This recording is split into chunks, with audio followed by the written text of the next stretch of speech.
अध्यक्ष अखिलेश यादव ने एक्स पर पोस्ट करते हुए चुनाव प्रक्रिया पर गंभीर सवाल खड़े किए हैं।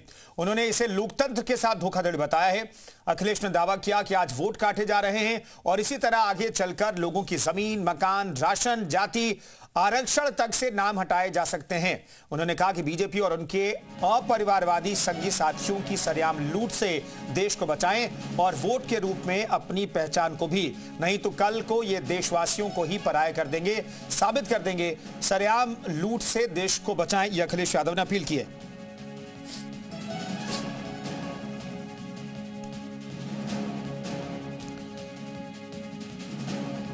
तो इस वक्त की बड़ी खबर बता रहे हैं, सोशल मीडिया एक्स पर अखिलेश यादव ने जो पोस्ट किया है उससे हड़कंप मच गया है और तमाम तरह के पॉलिटिकल रिएक्शन भी आ रहे हैं। चुनाव प्रक्रिया लोकतंत्र के लिए खतरा, चुनावी प्रक्रिया पर ही उन्होंने सवाल खड़े कर दिए हैं और कहा कि देशवासियों को ही पराया कर दिया जाएगा आने वाले वक्त में।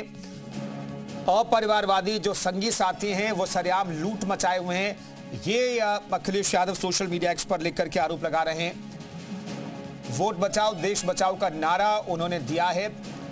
उनके मुताबिक एसआईआर के तहत लोगों के वोट काटे जा रहे हैं और आने वाले वक्त में आरक्षण काट दिया जाएगा, लोगों की जमीन हड़प ली जाएगी, मकान हड़प लिए जाएंगे, राशन कार्ड काट दिए जाएंगे, जाति और आरक्षण तक से नाम हटाए जाने की आशंका व्यक्त की है अखिलेश यादव ने। सुब्रत पाठक जी हमारे साथ बीजेपी नेता मौजूद हैं। सुब्रत पाठक साहब, इस सोशल मीडिया एक्स पर जो पोस्ट अखिलेश यादव ने किया है उस पर आपका रिएक्शन? देखो, अखिलेश यादव जी एफआईआर होने के कारण से पूरी तरीके से इनके मानसिक संतुलन खो बैठे हैं।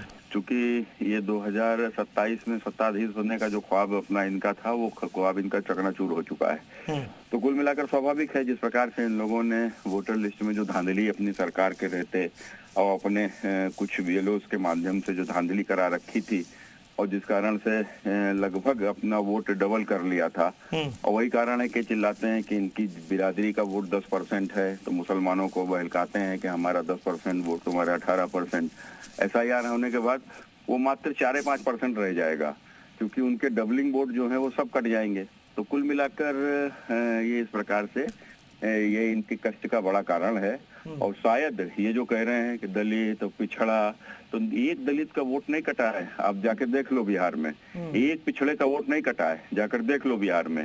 वोट किसका कटा है? घुसपैठिए का, जो बाहर से आए थे, जो बांग्लादेश से आए थे, जो रोहिंग्या आए थे और यहाँ के ऊपर इनका वोट बैंक बन के रह रहे थे, वो उनके वोट जरूर कट रहे हैं। बड़ी तादाद देखो इस समय बांग्लादेश के बॉर्डर के ऊपर पे किस प्रकार से लोग पहुंच रहे हैं। उत्तर प्रदेश में भी बड़ी तादाद में लोग मिल रहे हैं, निकल रहे हैं। तो स्वाभाविक है इनकी जमीन अपनी खत्म होती दिखाई। सुब्रत पाठक साहब बड़ा आरोप लगा रहे हैं, कह रहे हैं कि भाई यादवों का वोट प्रतिशत 4 से 5% रह जाएगा, जो अभी 8 से 9% के आसपास है। 100% ये 10% जो वोट अपना जो काउंट करते हैं, बताते हैं कि हमारा 10% है। तो 10% कैसे है कि वो गांव में वोट भी, शहर में भी वोट बना रखा है, अपने गाँव में बना रखा है, बगल के गाँव में भी बना रखा है। तो ये जो 2-2 वोट हैं, तो जिस कारण से ये अपने को 10% बताते हैं, तो वो 4-5% रह जाएगा।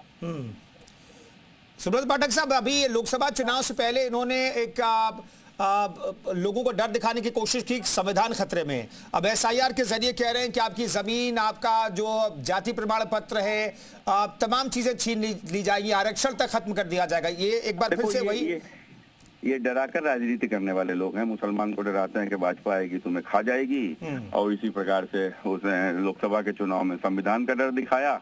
तो ये डराना चाहते हैं, लेकिन अब कोई डरने वाला थोड़े ना है। मोदी जी के रहते किसी को कोई डर ही नहीं है देश में। उत्तर प्रदेश में तो इतनी शानदार कानून व्यवस्था है कि कोई डर भय रह ही नहीं गया है।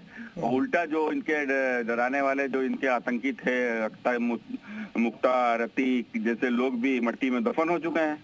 तो कुल मिलाकर उनका भय भी नहीं है, जो उनके भय से वोट पड़ जाएगा।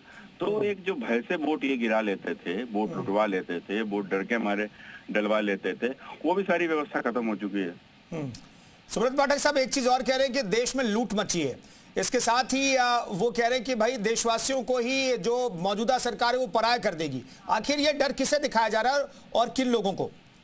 देखो, डरे तो ये लोग स्वयं है ना। इतने सारे मुकदमे इनके ऊपर हैं, इतने सारे आरोप इनके ऊपर हैं, खनन का आरोप इनके ऊपर, रिवर फ्रंट घोटाले का आरोप, कितने सारे आरोप इनके ऊपर अपने हैं। तो कुल मिलाकर डर तो स्वाभाविक है, होना भी चाहिए।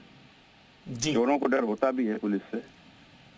बिल्कुल, सुब्रत पाठक सीधे तौर पर अखिलेश यादव पर निशाना साध रहे, पूरे विपक्ष पर निशाना साध रहे और कह रहे हैं कि अखिलेश यादव खुद डरे हुए हैं, इसलिए कुछ लोगों को डरा करके वोट हासिल करने का प्रयास कर रहे हैं और इसी वजह से इस तरह के मनगढ़ंत आरोप वो सरकार पर लगा रहे हैं। दरअसल अखिलेश यादव ने आज सोशल मीडिया एक्स पर पोस्ट किया है, उसमें कई गंभीर आरोप लगाए गए। फखरुल हसन साहब हमारे साथ फोन लाइन पर मौजूद है। हसन साहब, आखिरकार इतना डराने की कोशिश क्यों कर रहे हैं अखिलेश यादव कि आपसे वोट छीन लिया जाएगा? चलिए, लगता है संपर्क टूट गया है, उनसे हम फिर से बातचीत करने की कोशिश करेंगे। लोकतंत्र के साथ धोखाधड़ी चल रही है, ये अखिलेश यादव कह रहे हैं। कल उन्होंने खुद SIR फॉर्म भरा, वो कह रहे हैं लोगों से भी SIR का फॉर्म भराना चाहिए। 44 के करीब करीब पदाधिकारी उन्होंने नियुक्त कर दिए हैं, लेकिन फिर भी वो लोगों को डराने की कोशिश कर रहे हैं। सुब्रत पाठक साहब हमारे साथ मौजूद है। पाठक सर, ये एक चीज मैं जानना चाहता हूं दरअसल। चलिए, हसन साहब हमारे साथ जुड़ गए। हसन साहब, आखिर इतना डरा क्यों रहे हैं अखिलेश यादव लोगों को? आप इतना क्यों डरा रहे हैं? आप क्यों डरा रहे हैं फिर एक लोगों को? नहीं, जो उन्होंने लिखा है वही हम बता रहे हैं। नहीं, आपने कैसे तय कर लिया कि हम डरा रहे हैं? आप भाजपा की भाषा बोलेंगे क्या? आप कैसे? नहीं, भाजपा की भाषा क्या? कौन देश से पराया कर जाए? अरे किसे देश से बाहर निकाला गया? किसे पराया किया गया? आप तो न्यूज एंकर हैं। आप हाँ सन साहब, वही मैं कह रहा हूँ। आप तय करके बैठे हैं कि डरा रहे हैं हम? नहीं, आप ये थोड़े तय करेंगे मैंने क्या तय किया है। आप अपनी बात कहिए ना। नहीं, ये बिल्कुल तय करेंगे। पत्रकारिता का काम आप नहीं फखरुल हसन साहब, आप तय नहीं करेंगे।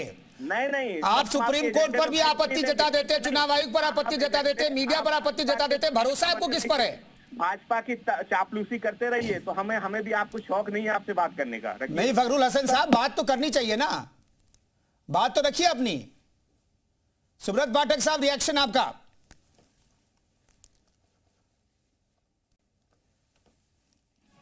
तो फखरुल हसन साहब ने फोन काट दिया है। बहुत बहुत धन्यवाद सुब्रत पाठक जी का और फखरुल हसन साहब का भी, जो तिलमिला गए सवाल पूछने पर।